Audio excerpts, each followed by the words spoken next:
My talk is divided into three sections.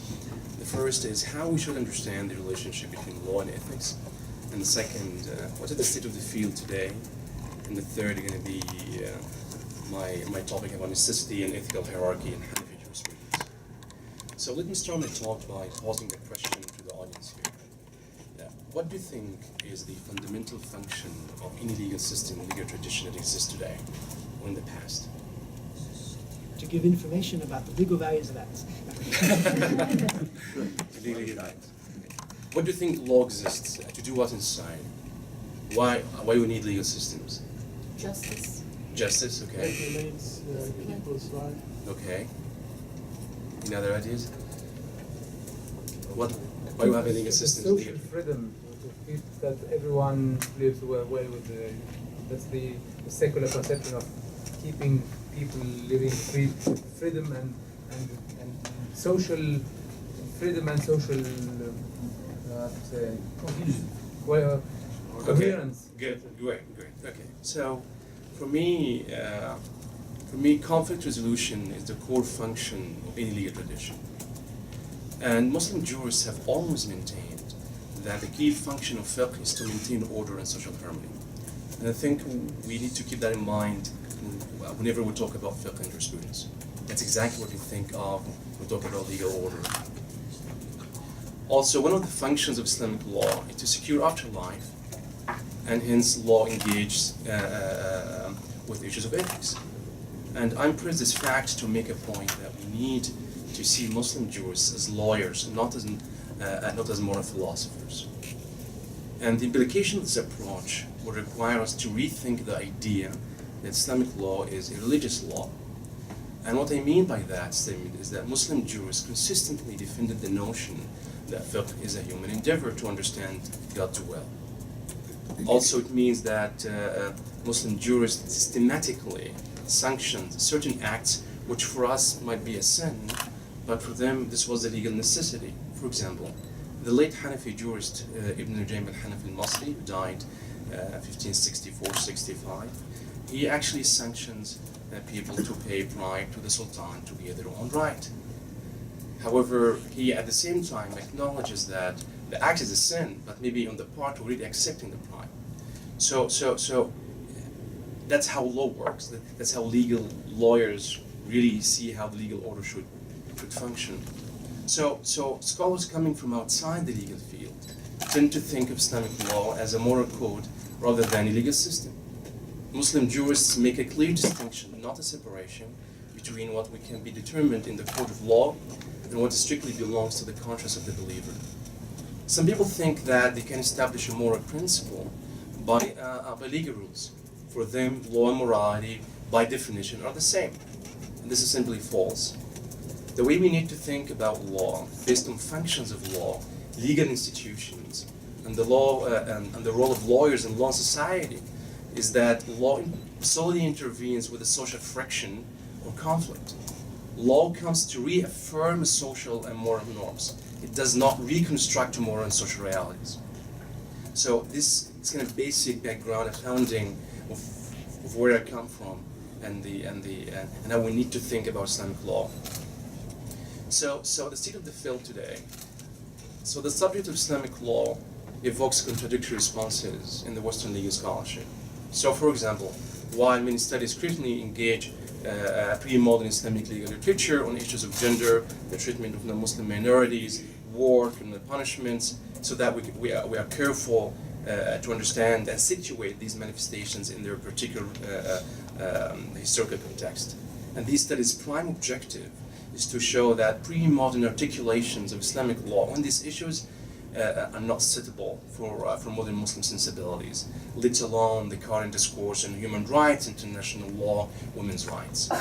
In fact, modernist Muslim thinkers and contemporary Muslim intellectuals attempted to address these challenges of modernity by abandoning the madahib, encouraging direct engagement with the Quran and Sunnah, and contextualizing pre-modern legal arrangements as entirely historical contingencies that evolved due to a set of historical social issues. By contrast, some legal issues and subjects which still part and parcel of this pre-modern legal literature seems to evoke a different set of responses. So Western financial institutions welcomed Islamic banking industry. Many universities offer degrees in Islamic finance. Some European countries, especially the United Kingdom, have adopted a proactive policy to attract Islamically inspired securities from the Arabian Gulf countries. Similarly, the subject of Islamic bioethics appears to have gained increasing importance to address current challenges of modern technology and its role in human life. So I characterize these various reactions to the field of Islamic legal studies in two points. First, the hegemony of certain interpretive paradigms in the field, which are primarily concerned with deconstructing the Muslim narrative without necessarily presenting any alternatives. And the second is the agenda that drives legal research is fixed on issues that may not necessarily reflect what Muslims really facing today. So these engagements with Muslim legal tradition are seen by some to lack respect for its internal logic and stripped from any empathy for its norms and participants. And these two overriding issues have marked the legal scholarship in Islamic law in Western academia.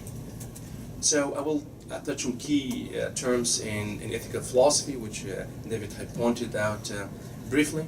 So in contemporary ethical philosophy, a distinction is normally made between teleological ethical theories and deontological theories. So teleological ethical theories define ethical value by reference to some final purposes of acts. And they have different two types of ethics. I'll focus on one today, which is consequentialist theories. And these theories define ethical value in terms of the favorability or the instrumentality of the consequences that an act promotes. To give you an example, the ethical value of telling a lie is determined by the consequences of such act. For example, telling a lie to the enemy. And this is not necessarily a sin, according to many jurists.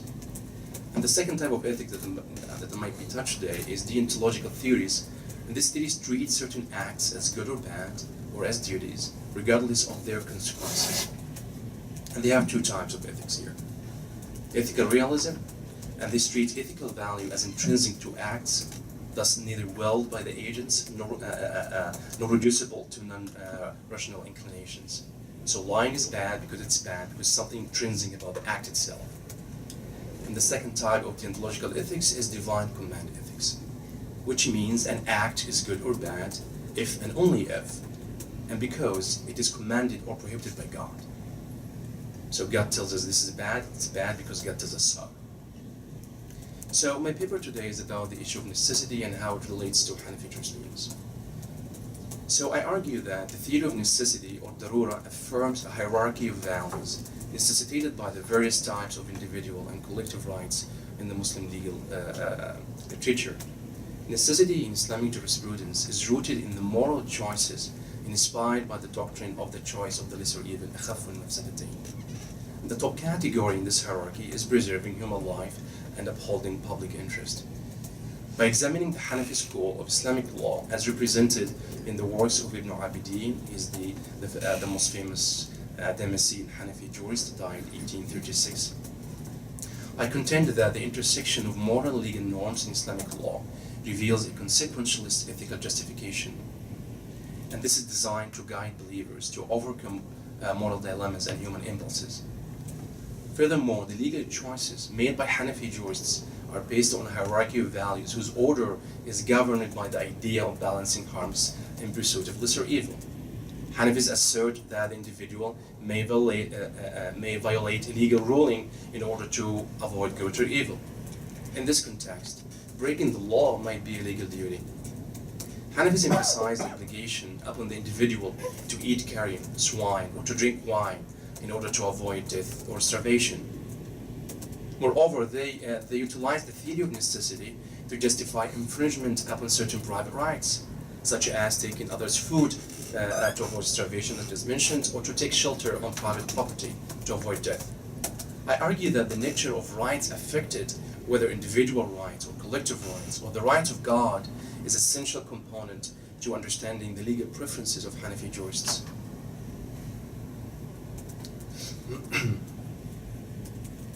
So, as I mentioned, the legal choices by Hanafi jurists in cases of necessity presupposes a consequentialist ethical framework, which itself requires the jurist to examine the consequences of actions in order to pass a judgment.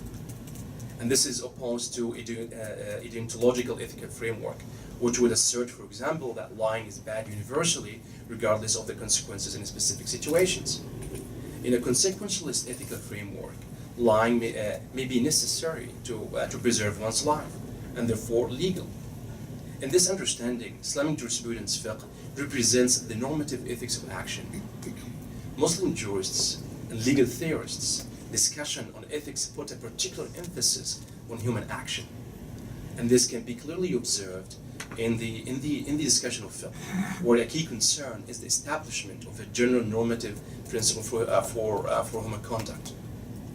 So, in early modern Hanafi jurisprudence, darura was discussed as an individual experience, not as the general status of a group or community. So, for instance, Hanafi jurists dedicate a section on issues that might face al-ma'dhur, or the excused one. And this is the person who, for example, has a medical condition that does not allow him or her to maintain his or her wudu, or a pollution. So the ma'dhur on this individual level is excused from repeating the wudu, even after it has been violated by his medical condition. So Hanafi jurists articulated some of their ethical principles in the legal literature in form of legal maxims. So the legal maxim of necessity states, necessitous circumstances permit the unlawful, darurat, tubih al-mahdhurat. I'm particularly concerned about two issues here. What is the realm of the necessity, and what the place of the necessity once it touches on other rights beyond myself, the individual. So, although the term darura does not appear in the Quran, the passive verb utturra was compelled to appears in 5 times in the Quran in connection with alleviating rules and restrictions of prohibited food items in the event of force majeure, or al-ittirar in Arabic. Al-ittirar means compulsion or coercion, as opposed to al-ikhtiyar or freedom of choice. So the significance of the theory of darura is reflected in its wider application by Hanafi jurists to justify solutions for everyday life. The word darura is not necessarily synonymous with the notion of constraint, but it signifies practical necessity, the exigencies of social and economic life. In this regard, the concept of darura was fashioned by Hanafi jurists to reconsider limitations of the strict methodology of qiyas in the Sunnah tradition. So the theory of darura was used, for example, to justify contracts such as al-ijara, mercantile partnership, sharika, loan of money, qard, the agriculture contract of muzara'a, and several other kinds of sale contracts. Importantly, the theory of darura is used by Ibn Abidin to actually say that Hanafis, that late Hanafis can ignore one of the established opinions by Abu Hanifa himself in case of necessity that might appear. Even the opinion that's actually declared to be preponderant in the school have been avoided in the sake of necessity circumstances. Another legal maxim that is closely intertwined with necessity is al-mashaqqatu tajlibu at-taysir, hardship necessitates ease. Ibn Abidin states that from among the maxims of our authoritative scholars is to adopt ease in cases of necessity and overriding public need. Al-balwa al-amma. For example, in his discussion of the purity of water of the wells, Ibn Abidin explains that the urine and feces of both mice and cats is ritually impure in the most authentic narrations in the madhab, which renders water to be impure if they are found in a well. However, Hanafi jurists did not consider the well to be impure, and thus they did not demand people to drain such wells, justifying their position based on necessity of the people.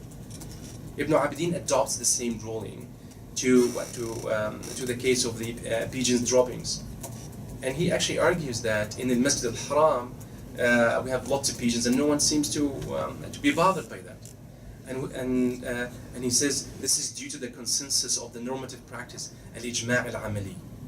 And here we can see clearly how cultural and established practices really inform certain rules about necessity and certain cultural practices in society. So, final section here. So Hanafis confine the limitations of the prohibited food items to the state of freedom of choice, al-ikhtiyar. And this opens a wide window for the application of the theory of darura in necessity circumstances. In this topic, we can monitor the interrelations of darura with the notion of harm, darar. For example, in necessity circumstances such as death or sickness, Hanafis permit the individual to eat prohibited food to save his or her life. It actually is a legal obligation for the person to preserve his or her life. So it's not a choice for him. So I choose not to drink wine because it's haram, so I can die. It's actually that person in that case is going to be considered died as a sinner.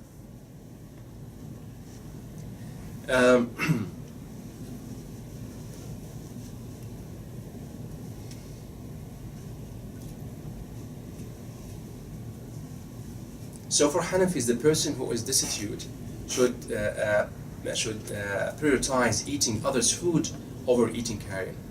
But this person will have to pay back the value of that food once he or she is able to. By the same token, Hanafis insist that that the individual should eat the meat of the animals that were not ritually slaughtered by an unbeliever rather than eating carrion.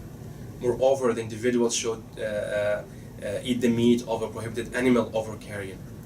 Here they consistently follow legal reasoning that affirms some options should be exhausted before resulting to eating carrion, for example.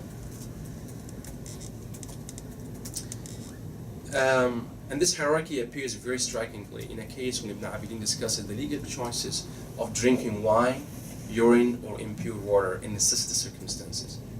If somebody have to face that choice between these three types of liquids, what's going to do? Hanafis stress that the priority would be given to drinking impure water or urine. And the justification they give is that both of these two categories would not cause intoxication, sukr. In this situation, he appears to have determined that these previous three categories would allow the person to preserve his life. Then at a deeper level, they set up a categorical pattern that emanates from the essential nature of these three liquids. All of these categories are considered ritually impure. The impure water is essentially impure and ritually reprehensible to use. The inherent nature of urine is impure and ritually obligates the person who suffers from its splash on his or her clothes to repeat his or her prayer. The essential nature of wine is impure and ritually prohibited. So Hanafis opt for the other two categories based on a consequenceless legal approach. In other words, unlike wine, since the other two items do not cause intoxication or sukr, as a consequence of their drinking, Hanafis prefer the other two types of categories to drink first. So I have two analytical models here, and then I can conclude. The first model assumes that the theory of necessity is utilitarian in its approach because of the moral and ethical choices defined by this maxim prioritize the greater benefit in relation to the damages or harm. Ibn Abidin uses the concept bringing about manafi' or benefits to describe the choices made in necessity circumstances. For example, the individual might choose to take others' food or money to save his life, despite the obvious legal prohibition not to violate others' rights. Clearly, Ibn Abidin is not absolutist in his approach to the concept of individual rights. He developed levels for hierarchy for the structure of rights. For this reason, Ibn Abidin stressed that the collective rights takes precedence over individual rights. Based on the theory of darura, if someone's wall blocks part of the public road, this wall will be demolished for the sake of the public. So this does not mean that individual right will always be trumped in the Hanafi school. On the contrary, individual rights are protected, but Muslim jurists frame these rights within their social context, and therefore they are not absolute in themselves. The second analytical model that we can assume is the theory of necessity is non-utilitarian because its application does not produce desirable social consequences. The legal discretion in the case of necessity is tied to the doctrine of balancing benefits and harm. Therefore, it is considered a remedy to the overly strict application of legal rules called for the special circumstances of the case. In this analysis, the focus is on the deontology of the action committed under darura or necessity. And this mode of analysis appears strikingly in Ibn Abidin's views in criminal law. For Hanafis reject necessity as a defense or as an excuse in criminal law. He states that if a Muslim was forced to kill another Muslim or else himself would be killed, it is still not a legal license for him to kill somebody else. Hanafis emphasize that the person under duress should avoid killing this individual Muslim, يصبر على قتله, because it is a lesser evil than killing a Muslim. In other words, for Hanafis, the theory does not mitigate any criminal charges in necessitous circumstances. To conclude, the view that someone can violate the law in order to avoid greater evil is based on higher moral good. The theory of darura affirms a hierarchy of values necessitated by the various types of individual and collective rights. In this understanding, breaking the law might be a legal duty. The theory of necessity is not a monolithic legal framework. It has different manifestations in different areas of the law. Also, necessitous circumstances do not alter the essential nature of the criminal behavior or prohibited actions. Rather, it provides a legal framework for the intricate factors involved in a necessity situation that allow sometimes obligate the individual to violate the law. Based on Hanafi legal literature, we can infer that darura does not by default refer to an exceptional situation. Moreover, for Hanafis, the theory of necessity cannot be used to justify material harm to others' life or limb. The violations to other person's life or limb or money are considered criminal acts, and the perpetrator will face a prescribed punishment and civil liability. In criminal law, Hanafis reject the defense of necessity as an acceptable excuse to criminal activities. So in conclusion, Hanafi jurists utilize the theory of necessity to justify infringement upon certain rights, such as taking others' food or money to avoid starvation or death. The challenge of this theory, though, lies in where conflicting interests are closer in value. The theory of necessity rooted in the moral choices made when conduct which causes harm to someone or property is tolerated, permitted, or praised. So the final line here is, necessity in the Hanafi jurisprudence reflects a consequentialist approach in Hanafi legal determinations, which opt for choosing sacrifice of any interest in order to avoid greater evil.